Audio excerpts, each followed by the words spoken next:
Hello दोस्तों, नमस्कार। मैं एस चौहान सुपरस्टिशन सॉल्यूशंस इस चैनल पर आप सभी का स्वागत है। इस चैनल के द्वारा समाज में फैला अंधविश्वास दूर करने का मैं छोटा सा प्रयास करता हूं। दोस्तों, बचपन में हमारे जीवन में जो भी घटनाएं घटित होती है उसके हिसाब से हम हमारा काम शुरू करते हैं।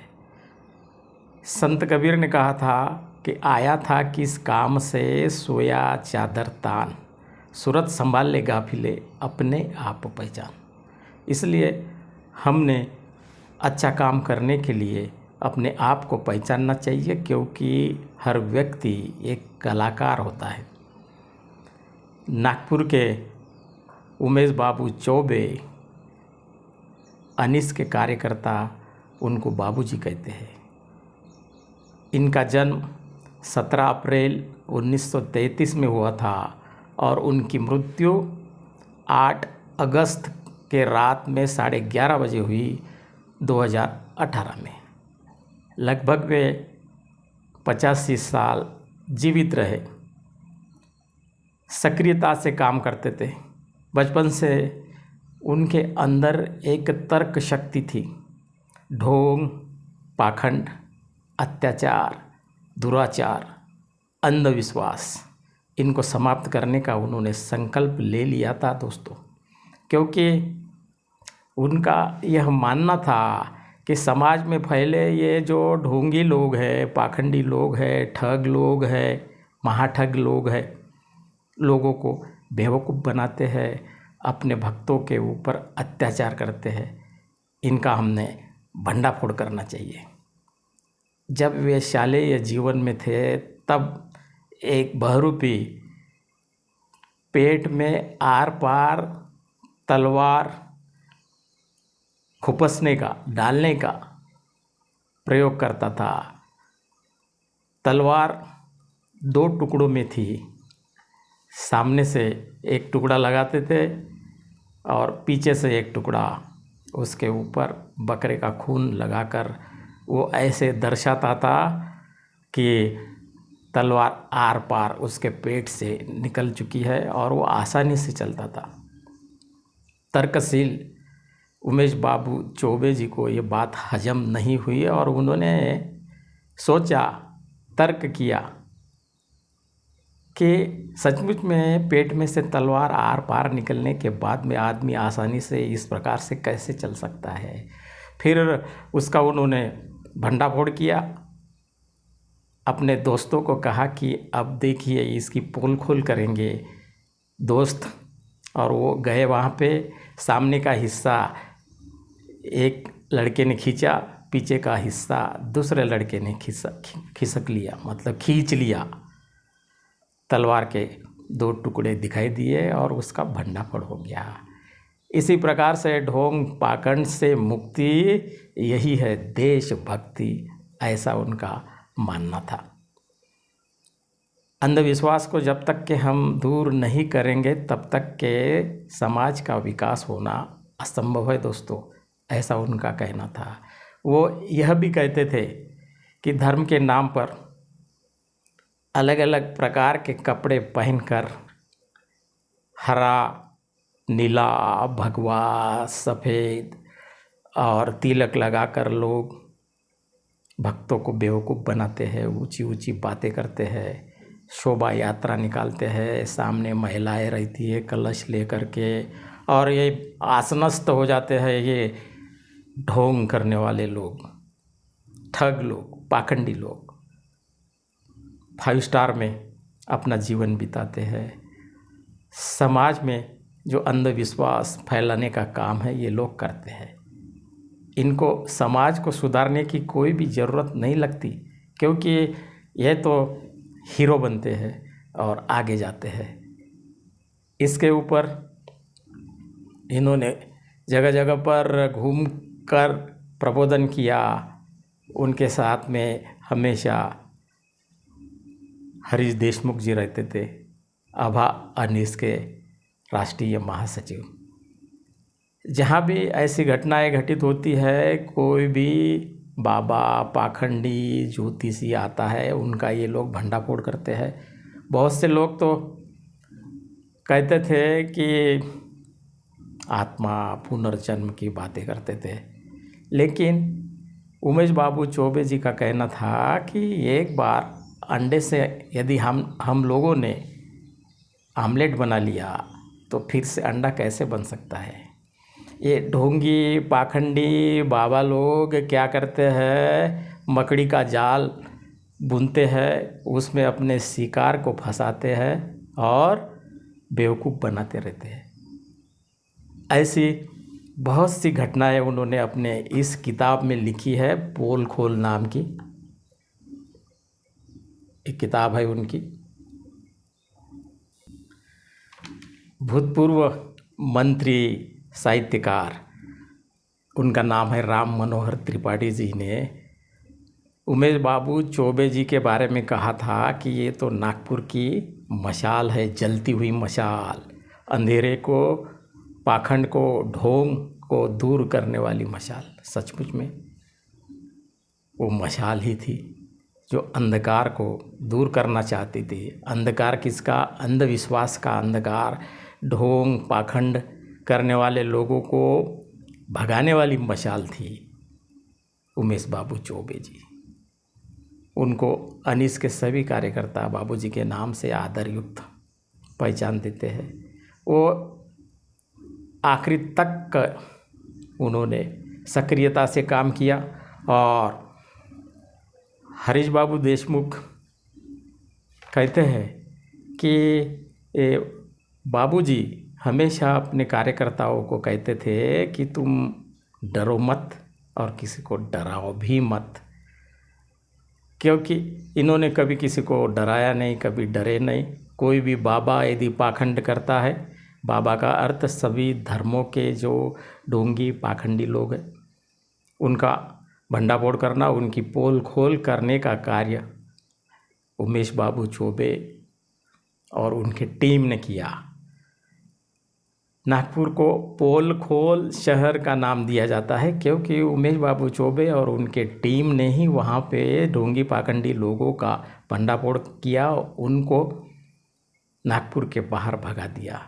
एक बार वहाँ से जो भी पाखंडी भाग जाता था फिर से नागपुर में आने का नाम नहीं लेता था, केवल उमेश बाबू चौबे जी के कारण।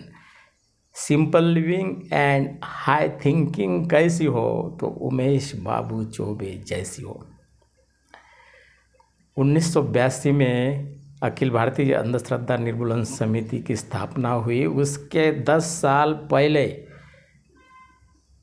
पाखंड पोल खोल समिति की स्थापना उमेश बाबू चौबे जी ने की थी। एक दिन अभानिस के राष्ट्रीय संस्थापक संगठक प्राध्यापक श्याम मानव और हरीश जी देशमुख बाबूजी के पास में गए और उनको कहा कि अंधविश्वास निर्मूलन समिति में आप यदि काम करोगे तो हमारी भी शक्ति बढ़ेगी। इन्होंने कहा ठीक है, कोई बात नहीं है, और तब से इन्होंने अखिल भारतीय अंधश्रद्धा निर्मूलन समिति में सक्रियता से काम करना शुरू कर दिया। और उमेश बाबू चौबे जी का कहना था कि मरते दम तक, आखिरी तक मैं अंधश्रद्धा निर्मूलन का काम करते रहूँगा, समाज को ढोंग और पाखंड से मुक्ति दिलाते रहूँगा। तो सचमुच में इस मानवतावादी महानायक ने मरते दम तक ढोंग पाखंड के खिलाफ कार्य किया, कार्यकर्ताओं को मार्गदर्शन किया। वो किसी से डरते नहीं थे।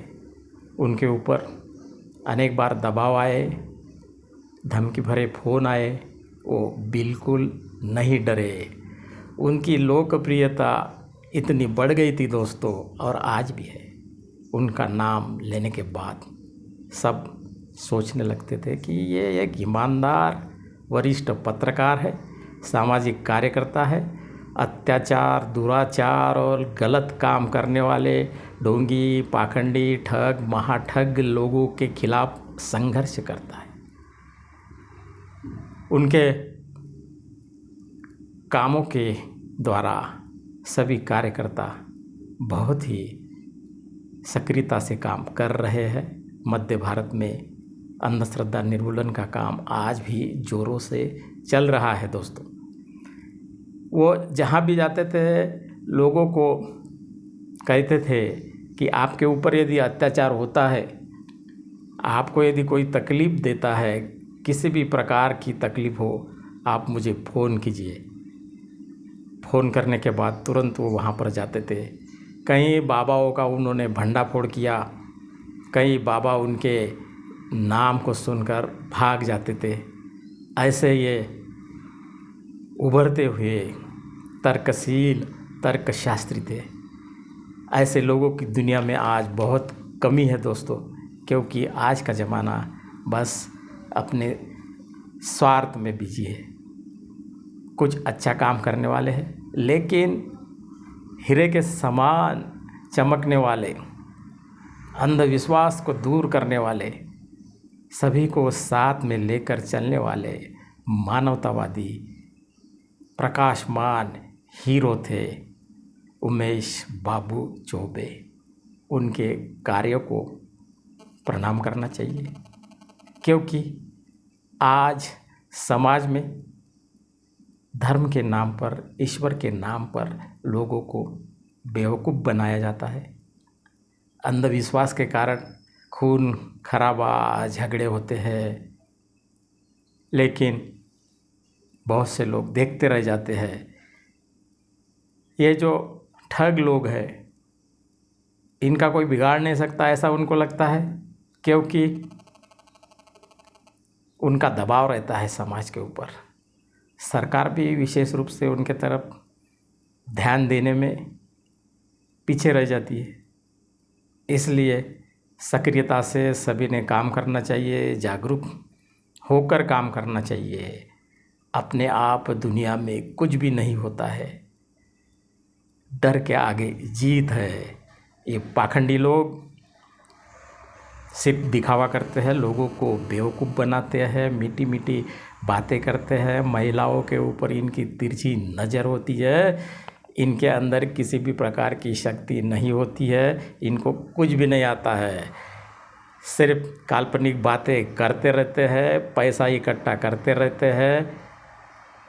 और कुछ लोग तो सरकार का प्रचार प्रसार भी करते हैं चुनाव में। समाज को उचित मार्गदर्शन देने वाले लोगों की बहुत कमी है आज के ज़माने में। उमेश बाबू चौबे जी ने समाज में ये जो आदर्श निर्माण किया है, अनीस के कार्यकर्ताओं को जो उन्होंने प्रेरणा दी है, अंत तक वे लोग कार्यकर्ता काम करते रहेंगे और आगे बढ़ते रहेंगे।